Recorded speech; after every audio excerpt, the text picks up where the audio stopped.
Ahí va. Vamos a poner a grabar. Ahí estuve viendo un poco los mensajes y me parece que se hizo un poco de lío, así que aprovecho que estás vos y aprovecho para que esté grabando para reordenar la cuestión.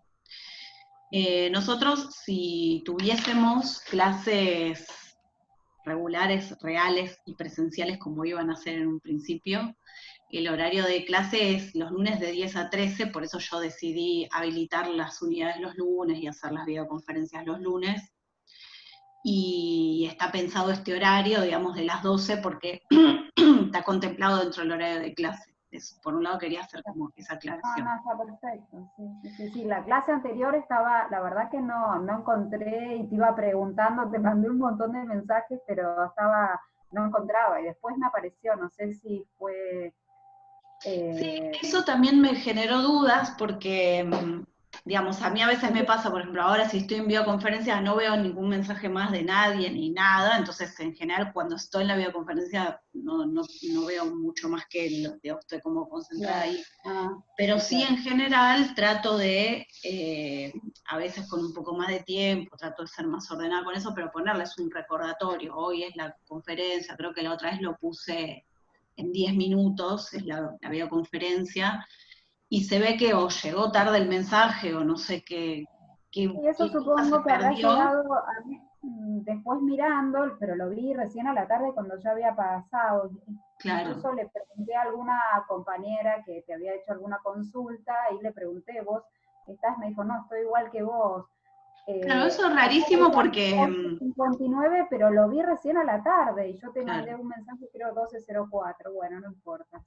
Claro, bueno, por eso está bueno hacer estas aclaraciones. En general pasa eso, digamos, yo como ahora estoy aquí en el Zoom, si estoy con ustedes y estoy respondiendo mensajes un poco descortés, entonces en general no los veo más y se ve que ahí me perdí tu mensaje, pero había subido el link antes y llegó a conectarse una compañera que es la que está en la clase, que además queda grabada, todas las No, grabaciones, esa es otra de sí, las cosas. incluso te había mandado un mensaje directamente a vos, creo, pero un rato antes, porque estaba buscando desde un rato antes, creo que no sé qué hora fue, pero te había mandado también un mensaje antes. Pero bueno, nada, son estas Bueno, cosas no, que... igual digamos, no era por vos en particular, sino porque quería hacer estas aclaraciones para que nos sirva para ordenarnos, y como además lo estamos grabando, me parecía pertinente hacer eso. Voy a compartir la pantalla para hacer esta...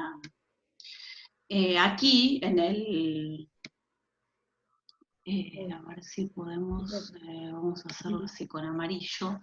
Esta es la plataforma, digamos, el campus virtual que armó UNSA ahora frente a esta contingencia, y ustedes tienen en el inicio, digamos aquí, donde dice inicio, está el cronograma. Por ejemplo, el cronograma yo lo bajé, o sea, volví a subir un archivo nuevo del cronograma, porque nosotros cuando subimos el primer cronograma no sabíamos mucho qué es lo que iba a pasar, cómo iban a ser las clases siguientes, entonces había quedado eso como pendiente de definir. Ahora, bueno, medio que sabemos que por lo menos hasta junio no vamos a tener clases presenciales, entonces modifiqué el cronograma y lo volví a subir. Y además aquí están subidas, como se va a subir la del encuentro de hoy, las grabaciones de los encuentros. Sí, la vi las dos. Bien, bueno, Bueno, en una participé hasta que en un claro, momento que me fue la cortó. primera. La primera y la Bien. segunda la vi, ni la subí. Esto lo digo porque ahora estamos hablando nosotros, pero además, repito, como se está grabando, y hoy una de las compañeras me hizo una consulta que se había desarrollado en los videos. Digamos, lo ideal sería que estuvieran todos presentes, porque es el modo en el que podemos tener una interacción un poco más humana, pero bueno, entiendo que a veces por alguna contingencia no se pueda, entonces es importante ver los videos porque ahí se hacen aclaraciones sobre las cuestiones. Y después, además, hay un video que yo les subí complementario en una de las unidades, donde hablaba de las consignas específicas. Aquí, este video, que les hice un video, digamos, de soporte para hablar sobre las consignas del trabajo. También esto lo digo en relación a las preguntas que fueron apareciendo por la lista de obras y demás, y que bueno, para que también, digamos, reforzar esa idea de que había como información dando vueltas, para que no se sientan tan solos. La educación a distancia tiene eso de malo, digamos, ustedes no la eligieron. Yo tampoco elegí en algún punto esta modalidad de educación a distancia, pero lo que tiene es que el alumno está bastante solo. O sea, en realidad, digamos, el principio de la educación a distancia es que el profesor es más el acompañante del aprendizaje del alumno y no tanto el enseñante como pasa en el presencial. Entonces, bueno, de alguna manera yo trato de sumar recursos para que no estén tan solos en eso, pero bueno, sí es cierto que hay una disciplina y un orden que en la educación a distancia recae mucho más sobre el alumno que sobre el profesor. Eso es cierto. Dicho esto, igual, hoy en uno de los mensajes que respondí a una de las alumnas, que está respondido para todos, dejé mi correo personal, que igual lo voy a volver a poner aquí, así también queda grabado en el, creo, a ver, aquí hay una opción para Pizarroom. Entonces, bueno, si no lo puedo escribir aquí directamente. Entonces, mi mail personal, para no pasar el de UMSA, que a veces, no sé, no llega o lo que sea, es maria.lightowler@gmail.com. Y además también les dejé mi celular para que me manden mensajes de WhatsApp o de audio, no tengo ningún problema. Puse un horario porque, bueno, todos vamos aprendiendo en esta vida virtual y me pasa que me mandan mensajes, no sé, el domingo a las 11 de la noche o el lunes a las, qué sé yo, 10:30 y no sé, estoy cenando, bañando a mis hijos, las cosas que hace uno en la vida normal. Entonces puse ahí un horario de lunes a viernes de 9 a 18, no es que sea tan estricta en eso, pero lo digo para, ¿no? Y tampoco me pasó tanto con ustedes, me pasa más con otros cursos, pero de otras universidades, pero bueno, tuve que poner así un horario, pero no tengo ningún problema en que me manden un WhatsApp. Si ven que no doy respuesta, insistan en el mail personal, insistan en el WhatsApp, porque, bueno, a veces tiene que ver también con cómo estamos los profes tratando de atajar así todos estos penales virtuales y se nos pasa alguna cosa. Pero no tengo ningún problema en que me hagan preguntas por todas esas vías, las pongo a disposición porque, bueno, me quedé como preocupada de que sentí que estos días que no había respondido a los mensajes los dejé un poco solos con las dudas en relación a eso. Bueno, entonces ahí ya de paso en el video quedan grabadas las dudas. Bueno, y después la otra organización que hice fue que me di cuenta que, claro, nosotros las unidades de trabajo, según el programa, las vamos desarrollando en general en 2, 3, a veces 4 clases, y también atento a que la cantidad de contenidos por unidad es demasiada para una semana, lo que hice fue espaciarlas. Entonces, cada unidad se habilita cada 2 semanas. Ahí en el cronograma les puse esas fechas, por eso la unidad 3 se habilita hoy, va a durar 2 semanas, y la unidad 4 otras 2 semanas, porque si no es una carga de información muy, muy grande y que me parece que no llegamos nosotros mismos a procesar incluso en los encuentros. Y la última cosa que quería reforzar es los encuentros en vivo, que los llamamos así, llámenlos si quieren videoconferencias, encuentros en Zoom, como quieran, son todos los lunes a las 12 horas. Y ya va a quedar todos los lunes a las 12. A las 12, claro. Nos encontramos todos los lunes a las 12, perfecto. Claro, y es así, eso es todos los lunes, independientemente de que se habilite o no se le habilite la unidad, hacemos, digamos, lo más parecido a una clase que podría ser, que es los lunes de 12 en general, de 12 a 13, a 13:30, vamos viendo cómo se desarrolla la clase, pero para que sepan que eso es fijo, y además también el link, por ejemplo el link con el que vos te conectaste hoy, Sandra, ese es fijo, ese es siempre el mismo link para todas las videoconferencias. Ok. para que no suceda esto que por ahí te pasó el otro día, que no encontrabas el link, y la verdad que es una pena porque vos estabas con el tiempo para sumarte y por una cuestión técnica no nos pudimos encontrar, así que, bueno, el link ese es fijo. Bueno, hechas todas estas aclaraciones, quería, por un lado, bueno, conocer un poco cómo estabas con el trabajo, con los contenidos, si tenías dudas, cómo venías con eso, y después vemos algunas cosas que yo quería hablar sobre la clase. Bueno, yo te había consultado bueno, lo de después me respondiste, igual te lo había mandado con las 2 obras, tenía esa duda de las obras, si era solamente esas 2 obras, vos me contestaste que sí, y de todos Sí. modos, yo antes te había mandado el trabajo con esas 2 obras que había seleccionado. Eh, ¿Alguna otra cosa? ¿Y cómo te Creo resultó el trabajo? ¿Cómo fue tu experiencia en el armado del guión curatorial? ¿Cómo fue eso? que sí, yo fui poniendo uno por uno, por momentos estaba perdida con el tema, no, pero bueno, el concepto, hasta que al final enganchando, escuchando otra vez tu clase y bueno, y ahí pude ir armándolo. No sé si vos llegaste a leerlo, si Todavía está bien, nada, no. todavía nada, si tenés Ujú. alguna aclaración para hacerme. Eh, Después el público, yo cuando escuché la clase grabada que tuviste con Macarena, no sé, tu compañera, no me acuerdo el nombre, yo no sé si lo puse muy amplio, había puesto, está dirigido a jóvenes y adultos de todo el país y del extranjero interesados en la pintura moderna de vanguardia. No sé si es muy extenso, por ahí jóvenes y adultos, por ahí yo Sí, incluso un abrí poco. Igual está y bien me que siento suceda esto. excluida. Nada, mira, una cosa está perfecta, que es que hayas seguido ese punteo, porque yo un poco había insistido en eso, y más allá de mi insistencia, la verdad que esa es la estructura de un guión curatorial, con lo cual, digamos, vos después, en tu ejercicio profesional, cuando quieras armar una exposición, podés seguir ese mismo itinerario. Esos son los contenidos que tienen que estar dentro de un guión curatorial.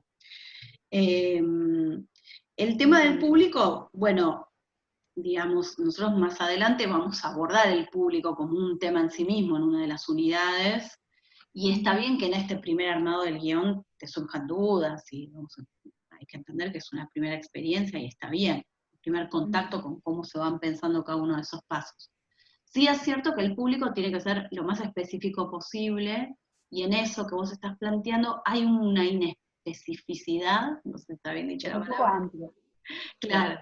hay una amplitud, para no meternos en líos, que, No, que te pone frente a un problema, porque cuando vos decís, bueno, público extranjero, lo que te va a pasar al principio es, bueno, ¿qué idiomas voy a manejar dentro de la exposición? Es una primera duda, claro. porque, no sé, uno preasume que el inglés sería la segunda lengua, que siempre hay que incluir en la exposición si va a haber público de otros países, pero a veces no necesariamente tiene que suceder eso, o a veces se necesita hasta un tercer idioma, o sea, hay que definirlo. Y está bueno que hayas marcado esa franja etaria, tiene que ser más específica. Jóvenes, ¿a partir de qué edades? Con edad. Claro. Mirá, te pongo un ejemplo para que se entienda que es un ejemplo de trabajo ahora de los últimos días, ¿no? Junto a un equipo Sí. de distintas disciplinas, dentro de los cuales hay científicos y gente de la tecnología, estamos armando una bienal la tercera edición de la Bienal de Ciencia, Arte y Tecnología, que se llama Bienal BIT. Y bueno, obviamente ahora se va a hacer en formato virtual, cuando iba a ser presencial. Eh, y entonces, claro, el equipo, digamos, yo estoy coordinando la parte curatorial artística, pero estamos trabajando interdisciplinariamente con científicos, biólogos, bueno, un especialista en robótica, por ejemplo, súper interesante. Entonces uno de ellos me decía, bueno, va a haber actividades para niños en la Bienal, como lo hubo en las ediciones anteriores.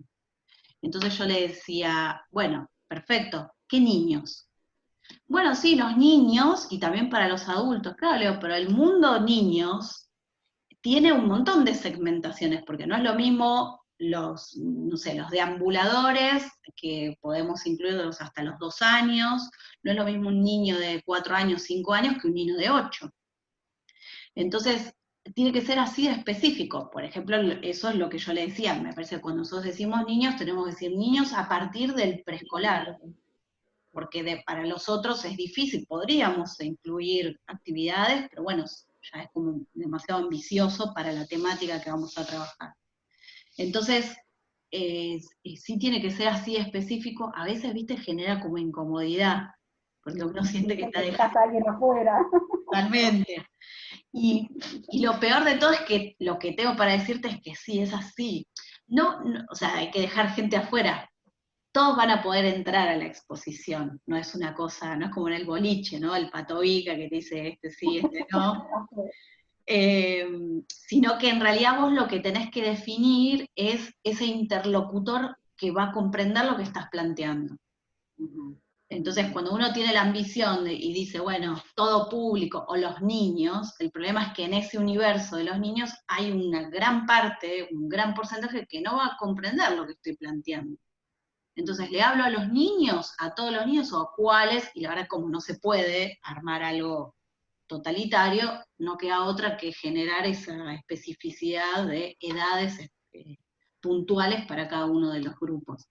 Entonces ahí, bueno, todavía no leí tu trabajo, pero supongo que en función del tema y del concepto, es probable definir por qué jóvenes de a partir de una edad y no de otra, y también pensar en el tope de edad, que por ejemplo en esta Bienal Beat también, ¿no? Volvían como a caer sobre ese error que es súper común y comprensible, bueno, y adultos, hasta cualquier edad, y decía, bueno, ustedes vieron lo que pasa ahora, cómo a los adultos de, ponele 90 años, les cuesta un montón pagar sus facturas online, no comprenden muy bien el mundo virtual, entonces si estamos haciendo una bienal en términos virtuales, y no podemos pretender que los de 90 años se sumen a una videoconferencia de un científico de la Universidad de Massachusetts, que ¿viste? Siempre es la Universidad de Massachusetts que siempre descubre todo, tiene una teoría para todo. Entonces, digamos que la utilidad de la definición de público está totalmente anclada a lo que vos definiste como concepto, y además también a cómo después vas a llevar eso al espacio, porque va dando las pistas de que no solo va a comprender, sino que va a poder leer bien los textos, que se va a mover bien en el espacio cuando pasemos a, digamos, la instancia museográfica. No tengas miedo en sentir que queda alguien fuera de ese proyecto expositivo, sino más bien considerar que lo que estás pensando, estás como armando tu Frankenstein ideal, un poquito acá, un poquito allá, y va a ser el que va a comprender todo lo que vos estás planteando, le va a gustar, le va a interesar, se va a sumar a todo lo que propongas. Y bueno, después hay técnicas o recursos para hacer un poco más abarcativo ese público, que son los distintos niveles de comunicación. Si, por ejemplo, vos trabajas con un público que tenga conocimientos muy, muy básicos sobre, elegiste cuáles 2 obras eran. Elegí qué obras, Petoruti y Jules Solar. Bien, bueno, ponele que tengan un conocimiento como muy básico sobre esos artistas. Y entonces vos vas por ejemplo, a esto que decías antes de la modernidad vanguardista. Para entender que hay una modernidad y hay una contemporaneidad, tenés que tener una noción mínima de arte. Y para entender que la vanguardia se dio durante la modernidad, también una noción un poco general sobre historia del arte. Ahora, si vos eso se lo estás planteando a el investigador de arte de Massachusetts, que decíamos antes, y es un tipo que sabe un montón de la temática, entonces es muy probable que si le das información básica se aburra en esa exposición. Entonces ahí, como no lo quieres dejar afuera, lo que puedes hacer es complementar con estos niveles de comunicación. Si quieres saber más, hay un poco más de información. Hay que pensar después el dispositivo. puede ser mismo dentro de la sala, con un código QR, con una, no sé, visitas guiadas de especialistas. En una época prueba lo hacía eso y estaba bueno. Dentro de las exposiciones había distintos tipos de recorridos según el público al que estaban apuntando. Entonces estaba el típico recorrido guiado para público, digamos, más bien general. Me da un poco de miedo decir público general, pero bueno, ponemos comillas, que digamos, la visita guiada siempre parte de la base de que va a complementar más información de la que ya hay en la exposición. Pero bueno, es una persona que la visitó, más o menos comprendió y quiere saber un poco más. Ahora, después puede haber una visita de especialista, puede haber una visita o un recorrido de investigación, o un recorrido temático, trabajar solamente, por ejemplo, sobre el análisis de la pincelada comparada de Petoruti y de Jules Solar. Y eso es para un público muy específico. Pero son recursos que te permiten a vos, dentro de ese universo que definiste, incluir a algunas otras personas más como públicos. Ya vamos a trabajar un poco sobre eso, es central en las exposiciones. La verdad es que hace un tiempo me peleaba con una colega que también es museóloga y me decía, hoy es más importante el público que las obras de arte en las exposiciones. Y me enojaba un montón con eso. Y es un poco cierto, porque en realidad todo está pensado para ese visitante. Entonces, lo que hay que hacer es definir a ese visitante.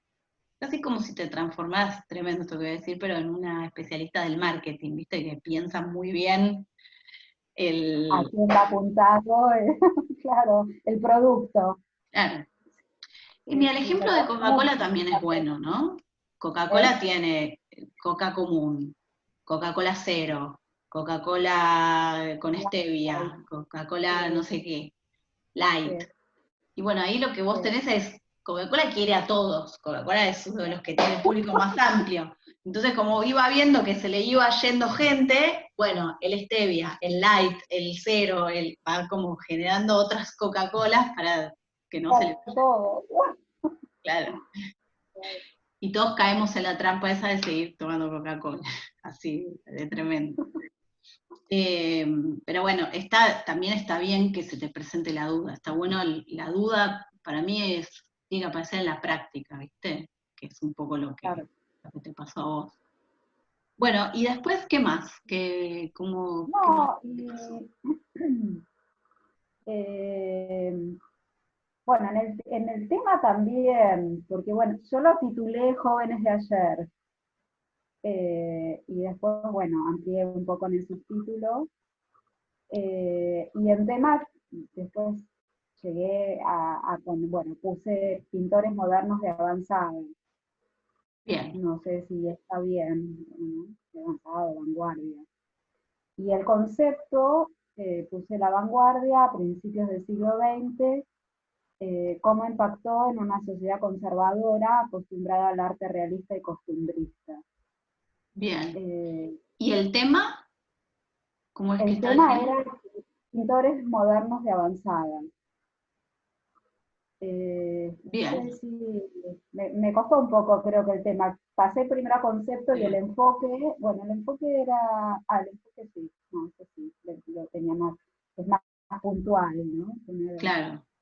Pero bueno, sí, el tema y concepto, eh, ahí lo estuve trabajando y hasta que llegué a esto, que fue lo que mandé, ¿no? Claro. No sé si está bien. Sí, sí, sí, sí, sí, como decíamos al principio, como propuesta inicial, un primer acercamiento a unión curatorial está bien. Hay algunas problemáticas que se les presentan a ustedes por el hecho de trabajar con una lista de obras tan reducida. Ujú. Entonces, cuando vos estás hablando de la pintura, a ver, repetime el concepto de nuevo, volví a leer. La vanguardia a principios del siglo XX, y después puse, bueno, cómo impactó en una sociedad conservadora acostumbrada al arte realista y costumbrista. No Claro. sé si es demasiado eso. Sí, ahí me parece que como temática tema y concepto están buenísimos y son muy acordes a las obras que elegiste. Tendrías que especificar como el marco geográfico, evidentemente estás hablando de esto en Argentina, me da la sensación, entonces habría que sumar esa idea de Argentina, en Argentina, entre los años, qué sé yo, 1920, 1930, 1910, 1930, y también lo que pasa, y ahí es donde te digo que a ustedes se les presenta un problema que es de base, que hablar de esa como irrupción de la modernidad solamente con 2 obras, te queda como corto. Necesitarías más obras para plantear ese panorama.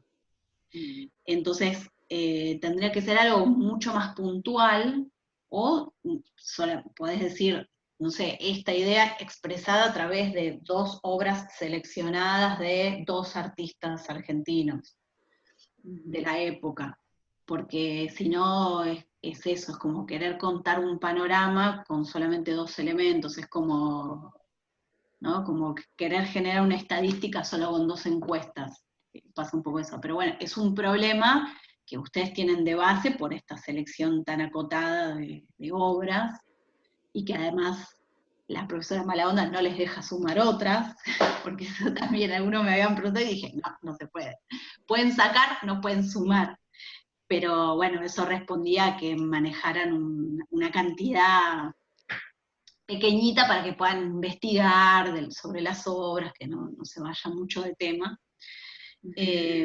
Entonces, me parece que igual lo importante del ejercicio está pasando en tu propuesta, que es entender la lógica de que el tema es general y que el concepto es específico. Más allá de que después lo que decís puntualmente esté bien o esté mal, me parece que fue comprendido y está perfecto. Digamos, todos ustedes podrían haber trabajado sobre esa misma temática que vos planteás, pero cada uno tendría un concepto diferente. Ahí es donde, en el concepto es donde está el corazón curatorial de todo el proyecto. ¿Sí? Es como si pelaras todo el Alcaucil, el corazón del Alcaucil es el concepto de la exposición. Me parece que está bueno. Y otra pregunta que te quería hacer, porque a veces sucede esto, ¿te fue difícil pensar el proyecto sin un espacio?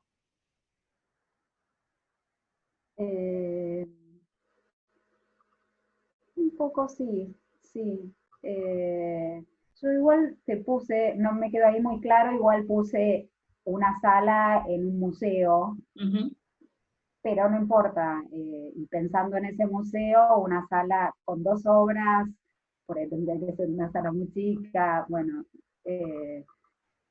pero después no, es como que me olvidé del tema. Bien, perfecto. Y me enfoqué en lo que estaba pidiendo, ¿no? En los Perfecto.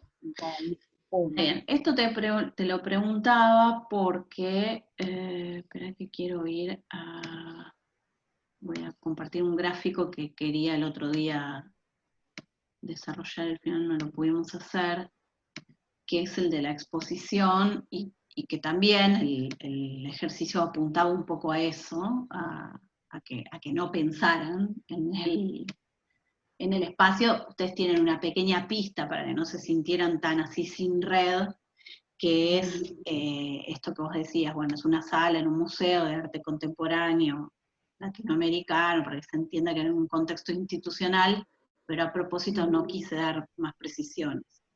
Porque en realidad, a veces, no siempre, pero a veces se da esta situación donde desde un lugar puntual te convocan a que desarrolles un proyecto curatorial, y entonces vos ahí tenés un montón de datos sobre el espacio. Pero no siempre los proyectos se originan así, y en realidad, aunque vos tengas datos sobre el espacio, lo primero que tenés que contar es qué vas a decir en la exposición. Nosotros desde lo curatorial solemos caer en ese error de pensar mucho en el espacio, sin tener a veces definido el tema y el concepto, pensando que un poco se va a definir ahí, en ese hacer. Y en realidad hay que tenerlo previamente definido. ¿Sí? Claro, claro que después hay cuestiones que se debaten en esa práctica, en el espacio, que se terminan de definir, pero primero tengo que contar qué voy a decir. O sea, cuando el director llega al set de filmación ya sabe qué va a contar, cuando el escritor se sienta frente al teclado a escribir, tal vez no sabe específicamente qué va a escribir, pero tiene una idea general de lo que va a decir, o no sé, el diseñador de indumentaria no se pone a cortar la tela y después ve qué pasa. Siempre hay un plan previo. Bueno, para nosotros ese plan previo es qué queremos contar. Y un poco acá está planteado en este gráfico que estoy compartiendo, que nosotros de alguna manera me habíamos venido diciendo que no se da en este orden siempre, no es que una cosa es consecutiva a la otra, pero sí en algún momento estas preguntas tienen que ser hechas y tienen que ser respondidas, en algún momento de ese desarrollo expositivo. Entonces, primero pensar para qué se va a hacer la exposición. Ese es un poco el área de la fundamentación dentro del proyecto curatorial y de los objetivos. O sea, ¿qué quiero lograr y por qué estoy planteando lo que estoy planteando? Y ahí es súper importante también pensar no solamente en los deseos o las búsquedas personales del curador, sino que nosotros desde lo curatorial tenemos como varios ámbitos sobre los cuales desarrollar nuestras ideas. No es solamente el expositivo, sino a veces también es simplemente un texto, a veces es una publicación, a veces es un desarrollo curatorial en una página web. Entonces, lo que hay que pensar muy bien es cada uno de esos medios, qué posibilidad me dan, y si finalmente llego a la exposición en el espacio físico, qué es lo que ese medio me va a dar puntualmente. Eso también responde, ¿para qué hacer la exposición? ¿Qué es lo que va a pasar en esa exposición que no puede pasar en la página web, en la publicación, en el catálogo, en todos esos otros soportes? Y que en general, digamos, las últimas 2 décadas, digamos, más que nada la última década, eso está respondido desde lo experiencial, que es lo que me da la exposición, que no me puede dar un buen catálogo de obras, y en general es la experiencia de la exposición, la contextualización del objeto, la relación entre los objetos en un espacio. Ahora estamos en un momento, en un momento súper interesante en relación a eso, porque bueno, ¿cómo son las exposiciones sin espacio? ¿O qué va a pasar? Porque medio se pronostica que los espacios culturales van a estar cerrados hasta fin de año, y bueno, ¿qué vamos a hacer hasta fin de año? Está bueno eso, en un punto, más allá de lo negativo que pueda tener, que nos obliga, sin excepción, a pensar en formatos diferentes. Porque también una de las cosas que sucede es que la exposición tradicional, esta de la obra colgada sobre el muro, es un formato que pertenece al siglo, ni siquiera al siglo pasado, al anterior, al siglo XIX. Y nosotros seguimos en el siglo XXI usando el mismo soporte. Y esperando que igual sea súper contemporáneo, y no, hay que modificar cosas. Y entonces ahí, una vez que tenemos pensado que, o bueno, insisto en esto, digamos, no es consecutivo, a lo mejor es todo al mismo tiempo, ¿no? Pensar también esto, ¿qué queremos transmitir? ¿Qué es lo que voy a contar? ¿Cuál es la historia? Ahí es donde está el tema y el concepto, específicamente. Y después, ahí sí, hay una cuestión de continuidad. Una vez que eso está definido, hay que pensar cómo se va a exponer, cómo voy a contar esa historia en el espacio físico, con qué recursos, con qué colores, los textos que decíamos antes, habrá o no habrá textos, habrá audios, habrá instancias interactivas, habrá instancias sinestésicas, por ejemplo, donde solamente haya cuestiones corporales, sensaciones del cuerpo. Y entonces eso un poco también te va a llevar al dónde, porque no es lo mismo hacer una exposición en un museo, que en una galería de arte, que en un espacio público, en una feria de arte, en un eh, espacio en un aeropuerto. Los espacios, más allá de las características arquitectónicas, tienen también perfiles de públicos ya dados de antemano. Entonces hay que pensar si efectivamente esta propuesta, por ejemplo, que vos hiciste de la pintura moderna y, y estos vanguardistas, ¿dónde es que sería acorde hacerlo? si vos llevas esa propuesta, no sé, a la feria de turismo que se hace en la rural todos los años, y no sé si va a ser comprendida. Ahora, si lo llevas al Museo de Arte Moderno, es probable que sí. Bueno, y también pensar esto del público. ¿Para quién? ¿A quién le estamos hablando? ¿Para quién estamos diseñando eso que estamos diseñando? O sea, con quién queremos charlar, con quién queremos tener una devolución. Digamos, esas interacciones para cada público son diferentes, y lo que nosotros tenemos que tratar, que lo vamos a ver más adelante en otras clases, hay una que me gusta mucho a mí usar, una declaración de principios de los visitantes, como una especie de declaración de los derechos que tienen los visitantes a las exposiciones. Y entonces dice algo así como, dame la información que necesito, dame un espacio para que yo pueda como experimentar y construir el conocimiento por mi cuenta, no me dejes solo. Entonces hay que pensar también en cómo todos estos recursos, que son un poco desde el contenido y un poco desde la museografía, si están siendo las herramientas que necesita ese público que yo pensé. Es como si fuese digamos, el diseño de una exposición es como si fuese como una retícula, como medio como una estructura celular, donde todas las partes están unidas entre sí, interactúan y funcionan una para la otra, se retroalimentan todo el tiempo. Bueno, y después abajo, que no se ve porque está el cosa esta, a ver si la puedo mover para allá.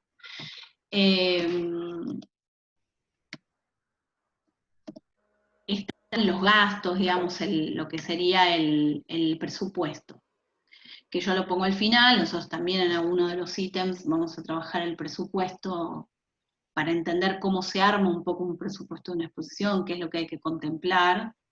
Lo pongo al final para que no se desanimen, a veces es lo primero, que es lo que condiciona todo. Yo quiero, en mi utopía, ponerlo ahí para que no sientan que es así, pero bueno, también un poco lo pongo porque en este último ítem, porque es cierto que con poco presupuesto o con un montón de presupuesto, las exposiciones siempre finalmente se pueden hacer. Esto hablábamos con esta misma colega que es profe en UNSA también, se llama Florencia González de Langarica, ella trabajó durante muchos años en Malva, estuvo a cargo del área de educación. Y bueno, claro, en Malva manejaban un presupuesto, en el momento en el que ella estaba trabajando, un presupuesto importantísimo. Y en esos años yo coordinaba junto a unas amigas, unas colegas también, una galería de arte, que bueno, imagínense, el presupuesto siempre era negativo, partíamos del menos cierto monto. Pero bueno, Malva hacía sus exposiciones y nosotros hacíamos nuestras exposiciones también. Entonces, no es que el presupuesto determina, condiciona, pero no determina. Es un poco la idea de lo que se quería transmitir, era eso. En esta misma presentación, que es un poco la presentación que ustedes tienen en la unidad 1, tienen algunos ejemplos, por ejemplo, como este, el de Guerrico, el de la colección Guerrico, que para nosotros es un dato importantísimo, digamos, una colección muy relevante, porque es la que da origen al Museo Nacional de Bellas Artes. Esta es digamos, una de las primeras donaciones, junto con la donación de la colección Rossi, que se hacen para que ese Museo Nacional de Bellas Artes, que se está fundando en 1895, tenga un primer patrimonio, ¿no? Después se va completando con los salones nacionales y ciertas compras que hace Schiaffino, que es el primer director del museo. Y claro, cuando se va de viaje, que compra dibujos y un poco esa historia, ¿no? Bueno, esta colección Guerrico al principio funcionó, que es un poco también la historia de Fernández Blanco. No sé, Sandra, si vos fuiste al nuevo museo, digamos, que se abrió hace unos años, ese que está atrás del Palacio Barolo. Ah, no. Claro, ¿El nuevo museo? ponele, el nuevo museo se abrió hace unos años ya largos, unos 6 años, ponele. Esa era la casa original de los Fernández Blanco, que está atrás del Fernández Palacio Blanco. Barón, está muy cerca de UNSA. Y donde funciona el Museo Fernández Blanco era la casa de la familia Noel, del Palacio Noel. Lo que pasa es que los Fernández Blanco, cuando donan esa colección, la donan sin tener un espacio físico, entonces se ocupa eso. Pero bueno, la cuestión con los Guerrico, nos fuimos ahí de tema, es que me encantan todas estas historias de los orígenes de los museos, me encantan. Al principio, tanto la familia Fernández Blanco como los Guerrico tenían estos pequeños museitos que se podían visitar con cita previa. De hecho, los Guerrico en un momento les pasó que tenían, como se ve en la imagen, tantas piezas y tantas cosas en lo que era su espacio de vivienda, que deciden mantenerlo así, ponen a cargo una de las hijas del matrimonio que recibía con cita previa al público y ellos se van a vivir a otra casa. Hasta que después finalmente parte de esta colección la donan al Museo de Bellas Artes, que es lo que estamos viendo en estas imágenes, y que es una sala que seguramente en algún momento recorrieron, y que es un muy buen ejemplo para que se entienda cómo todo esto que nosotros venimos planteando de tema, concepto, público, en las exposiciones de fines del siglo XIX y de principios del siglo XX no se pensaban para nada, digamos, esto está respondiendo a una idea antigua de exposición, a esas ideas que nosotros de alguna manera encontramos en los gabinetes de curiosidades, donde no es posible hacer selección, el público importaba poco y nada, lo que importaba era que viera que la colección estaba llena de piezas, pero si vos podías ver o no ver las obras que estaban más arriba, más abajo, no importaba. Si salías agotado de ver tanta cantidad de obras, no importaba. Un montón de cosas que tenían que ver con el público y que es lo que cambió en términos actuales. Bueno, la sala esta en general para el público que no conoce mucho esta historia choca un poco porque, bueno, ¿qué es este montaje? El museo se quedó sin espacio y colgó todo así. Más allá de que detrás hay un poco de eso cierto, porque la familia Guerrico cuando hace la donación pone este cargo, esta condición de que siempre la colección tenía que estar expuesta, el museo no lo estaba cumpliendo, y entonces cuando la familia, los herederos de la familia hacen un primer reclamo sobre esto, el museo se apura a armar esta propuesta, porque si no, la familia podía retirar las obras del patrimonio. Entonces, bueno, arman esta idea de exposición que remite un poco a ese primer montaje, como a contextualizar la idea primigenia de cómo incluso las obras fueron compradas o cómo convivían originalmente en la casa de los Guerrico, y llevado a la sala. Entonces, esto a nosotros nos choca un montón. Pero más allá de eso, igual hay algunos aportes contemporáneos en la exposición. Las salas de color rojo no son un dato decorativo en esta exposición. Están aportando por un lado, un dato político, que la familia de Rico tuvo muchísimos enfrentamientos con Rosas y toda esta historia de los unitarios y los federales, y además también era un color que era típico de la decoración de la época. Entonces nos aporta por un lado un dato político y por otro un dato de época, un dato contextual. Entonces ahí es donde creo que se empieza a entender un poco más cómo uno puede meter en la exposición información en términos museográficos que no está dicha en un texto. Esto es para que además también no se apoyen tanto en el texto. Nosotros después en algún momento vamos a hacer una ejercitación donde les voy a poner la prohibición de usar texto, para que se den cuenta cómo usamos esa muletilla tremenda, cuando en realidad los recursos museográficos bien utilizados podrían dar solitos toda esa información. Casi como funcionaban un poco las películas mudas, ¿no?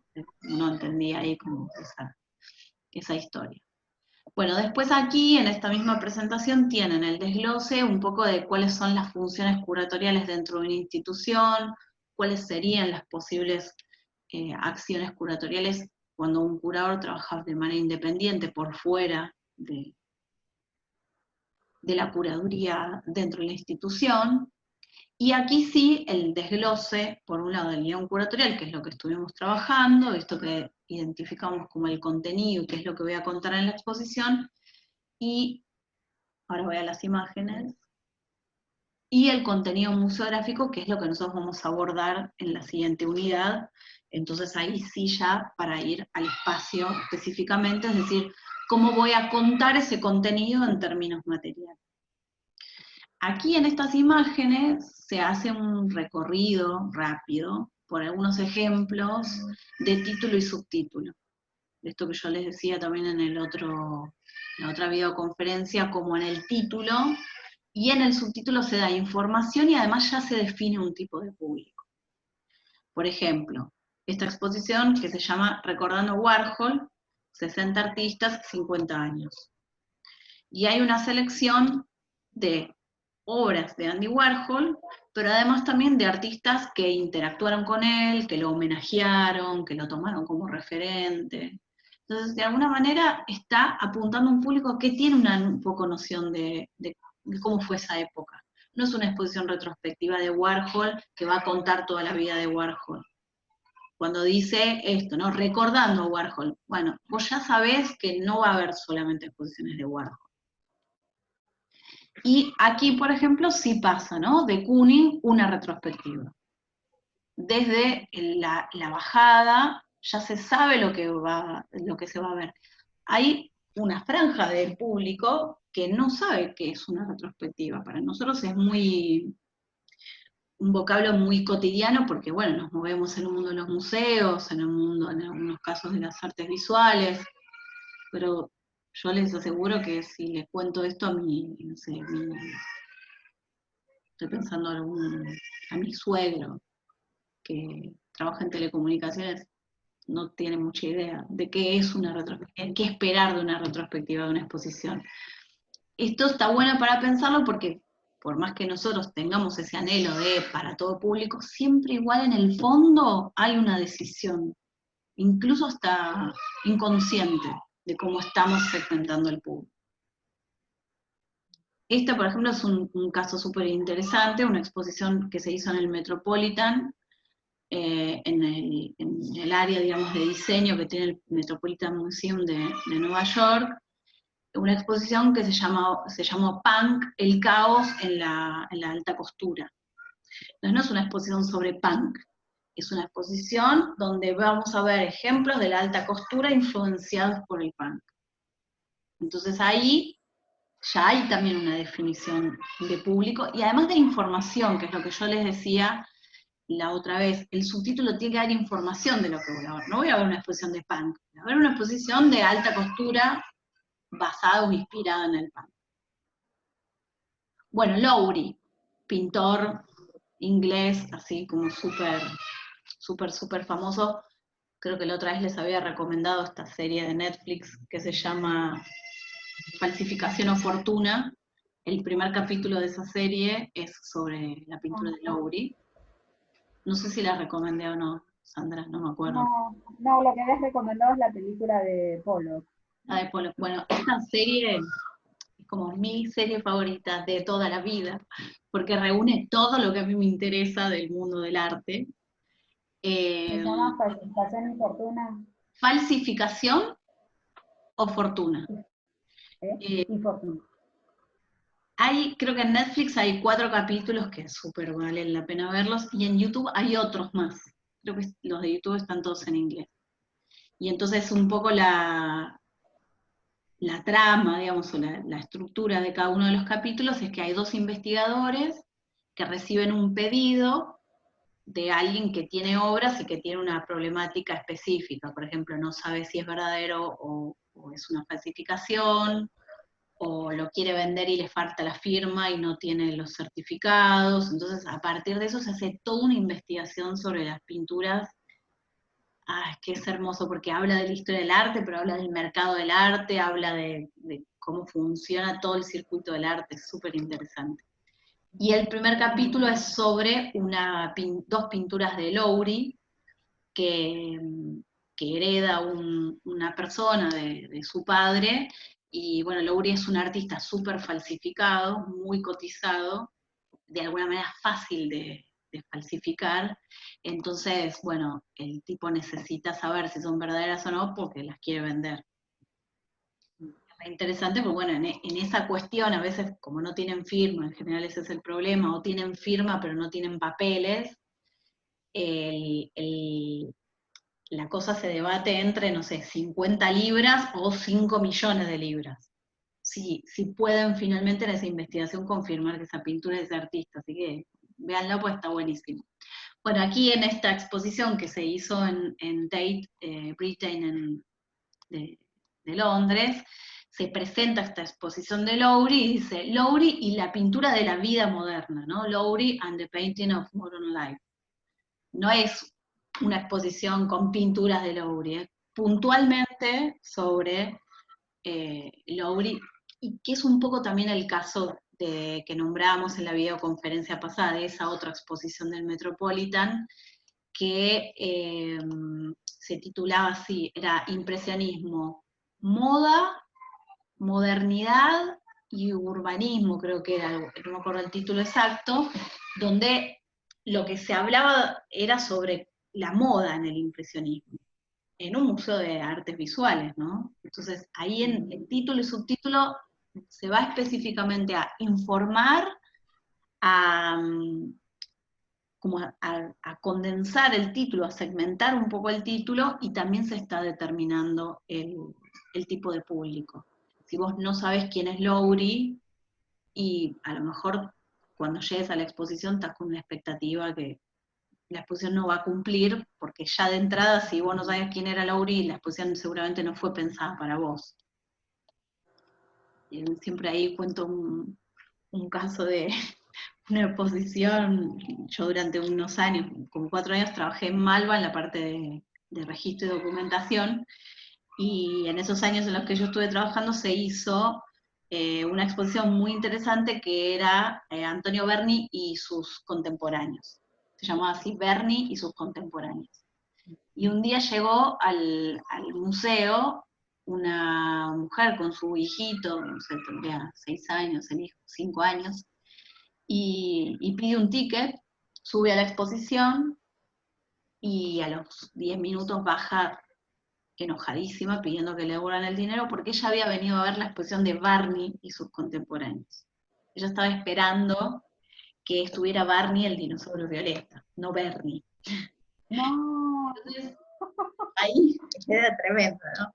Pero ahí había fallado todo, en todos lados, digamos, desde antes de que ella ingresara al museo hasta que salió. Porque claro, ¿por qué en un museo de arte latinoamericano iba a haber una exposición sobre Barney? No, no pasaba. Pero bueno, claramente esa mujer no era el público para esa exposición, no era el público para ese museo, no era el público. Eso para que además piensen que, claro, bueno, a nosotros nos encanta ir a los museos, pero hay gente que le aburre tremendamente. Entonces, cuando uno dice todo público, no, hay gente que literalmente se aburre en los museos, no le gusta. Y bueno, aquí en este caso, de este ejemplo de Fundación Proa, también de unas exposiciones de hace unos años, están las exposiciones ordenadas por sus títulos, digamos, y si se trata de algún soporte en especial, como en este caso las instalaciones de Harun Farocki, qué pasa en el espacio contemporáneo. Este tipo de organización es una organización para un público que ya va habitualmente a Proa y que sabe que Proa tiene múltiples espacios que están determinados para diferentes tipos de proyectos. Eso también puede pasar.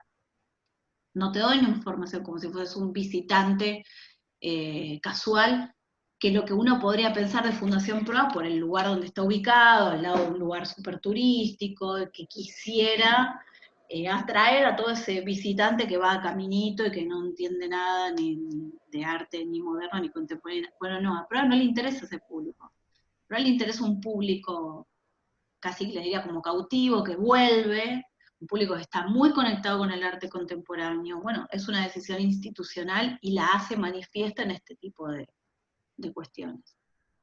Y por ejemplo, esta es una exposición sí de Malva, de hace un tiempo, Encuentros / Tensiones, es el título, ahí lo que yo les decía, se puede jugar, se puede ser intrigante, pero después explica, dice, arte latinoamericano contemporáneo, y son piezas de la colección Malva más como datos, es decir, más obras que Malva tiene en préstamo de otras colecciones.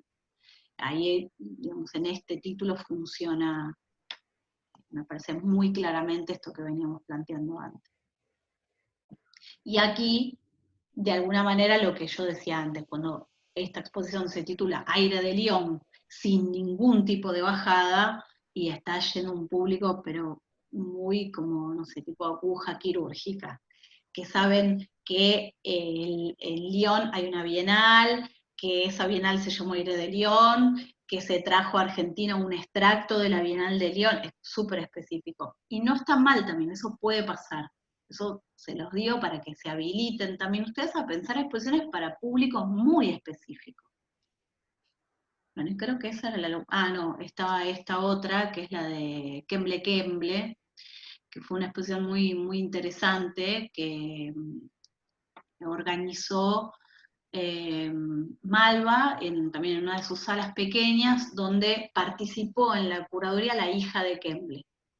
Entonces estaba Kemble, Kenneth Kemble artista, pero estaba Julieta Kemble, que es su hija, que intervino. Entonces por eso está como está en este juego también, incluso desde el diseño de la exposición,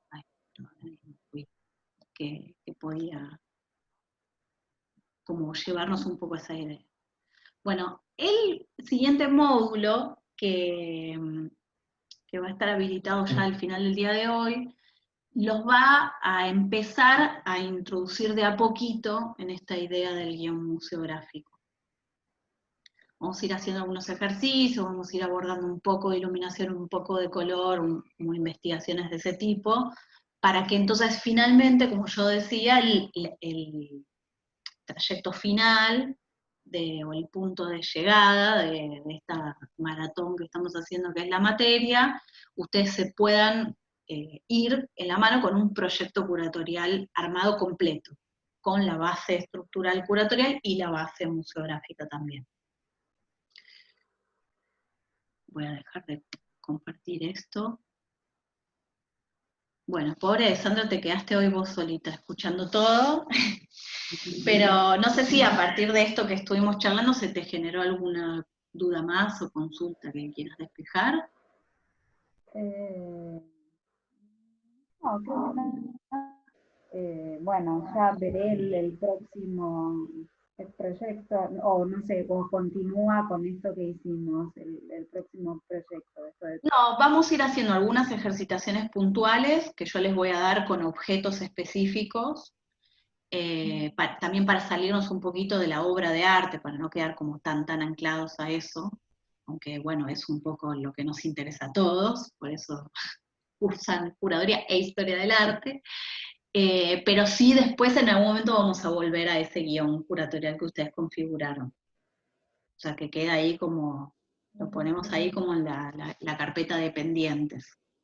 Esta semana les voy a terminar de pasar las correcciones, para que además quede ahí cerrado ese tema, y esténse atentos eso, a que durante el día de hoy ya se habilita la unidad número 3, y hacemos igual de todas maneras el próximo encuentro, el lunes siguiente a las 12, que es, para decir bien la fecha, lunes 27 de abril, a las 12 horas con el mismo link de hoy.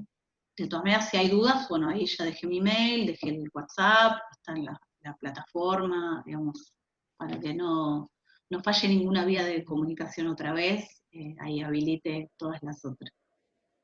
Ahí de chusma nomás te veo bastidores y cosas atrás, vos haces pintura. Ay, sí, espera que lo estaba. Sí, ahí tengo algo más. Ah, buenísimo, claro, hay taller ahí, buenísimo. Bueno, eso está para la historia del arte, para lo curatorial, está buenísimo porque metés mano, vos sabés cómo es construir la obra. Sí, no, más o menos, pero sí, algo hay. Bien, bien. Y Sandra, además de esta, ¿estás cursando otras materias? Sí, Estoy cursando Renacimiento Ah, qué y, lindo. e inglés. Ah, mira, Inglés que inglés. Bien. es el mismo día, claro, que es el mismo día que tendría. Y Renacimiento. ¿Y Renacimiento con quién estás cursando? Alejo Lorruz, creo que Ah, sí, Silvana, no sé el apellido. sí, No, sí, sí. no tuvimos contacto, no hubo videoconferencia, así que no los conozco, no Ah, mira, pude, mira. sí, Y que tiene un montón de y material para leer. sí, sí, bastante material para leer, sí, bastante bibliografía, eh, sí, y trabajos prácticos que nos dan dos por semana. Ah, es un Así montón. que bueno, al principio fue, claro, al principio fue, no puedo más. Lo que hago yo, más, quería hacer dos, en principio iban a hacer 5 materias, y después por suerte iba a hacer dos más de tercero, como para adelantar un poco, pero desistí. Y sí, sí, porque con todo esto encima, yo adaptarme a esta modalidad, más todo el resto de mi vida, Claro. en este momento encima es mucho más el trabajo en general, Sí, se complica más. sí, sí, sí. Eh, en casa estamos todos, comemos mucho y todo lo que pasa, ¿no? En todas las casas. Claro, claro, Eh, sí, sí, sí. se Sí, esto complica. que decíamos antes, claro, después está la vida Claro, la cotidiana vida que está. normal, sumado que tengo padres muy grandes y que tengo que ir casi a diario, no solo, Claro. bueno, ya te estoy hablando de temas muy personales, pero es verdad, se me sumó demasiado, Sí, sí, sí, parece sí, sí. terapia más que, No, bueno, está bien, está eh, bien. Yo lo pregunté también, así que está bueno, está bueno. no, no, no, sí, es Eh, lo que nos pasa a todos hoy. claro, claro. Sí, sí. Bueno, espero que, por eso también quería hacer como el testeo este, de si estábamos bien con la cantidad de materiales, trabajo, cosas, como ir Y regulando ahora, un claro, poco la primera semana que habías mandado un trabajo, claro, fue como que se me sumó todo. todo. Semanas van a ser así, me mato. Claro, Eh, pero bueno, no, claro, cuando vi que bajó un poco la bien, exigencia, tampoco puedo ir cumpliendo. buenísimo. Y lo que no me queda claro, bueno, después lo iremos viendo, seguro, por ahí me estoy adelantando, pero como es una materia práctica, ¿no? El tema de presupuesto y de tomar medidas y eso, ¿cómo lo haremos? Pero bueno, eso Sí, queda en tus manos, que ya nos sí, sí. dirás. Igual no es tan complicado porque, por ejemplo, Bueno, está todo el subido. ejercicio de planimetría lo pueden hacer en su casa, todos un metro en su casa medio tienen. El tema de precios, la verdad es que finalmente se termina en general chequeando online, así que no hay tantos problemas. Sí, bueno, la verdad es que hay algo, eh, sobre todo porque la materia no fue pensada así de origen, que lo presencial no reemplaza lo virtual. Hay otras, yo por ejemplo en UADE doy una materia que fue pensada virtualmente y se dicta virtual y bueno, siempre fue así, entonces esta situación no nos modifica en nada. El problema es cuando algo fue pensado presencial y se tiene que adaptar a lo virtual. Pero no, para las ejercitaciones no. Por ahí me da un poco de pena que no puedan ver ciertos materiales, que es necesario tocarlos, entender las texturas, los pesos, las durezas, pero el resto no lo podemos ir manejando. Bueno, gracias Sandra por estar hoy. Ahora en un ratito subo la grabación y cualquier cosa ahí me pasas tus dudas. Esta semana Bueno, envío muchas las gracias. cosas. Bueno, gracias. Adiós.